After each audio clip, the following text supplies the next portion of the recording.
timu ya Edisuits okusinga ekikopo ebandize kugwa kikaza na timu ya Kabanga goli ibira hazindi omuzano gwa hamuhero gubiri nguhendera season y'empaka za Green Park Premier League aba bahendira hamutwe gwa kimeza cy'empaka za league y'abasigazi ahabonera 37 mizani 17 eibazanira season yona omurige y'abakoro abarya higuriye emyaka 35 timu ya Tafude esinjiro omuzano gwa hamuhero ero kugutora timu ya New Hayes Health na goli 5-0 okutwara ekikopo Tafude eshikirahizo barya hamuhero ero kwinganisa na hito bonero biti kibenki getagiso kusinga omuzano ogwo okusigara hamutwe gw'ekimeza yo hit nayo esinjire Net Busters goli 5-0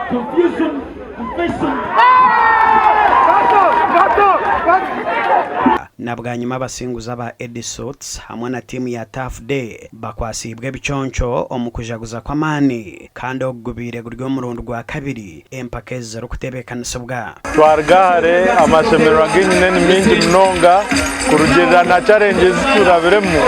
ni mingi mnonga konka twabasa kurgayo y'abahanguzi mwe nasomero mnonga kutunga ka championage yetorobi konka ekikopo nkine kitwa kitunga twasomero mnonga league kuba ine mpira 18 yona timu zono kwebembera league teorobi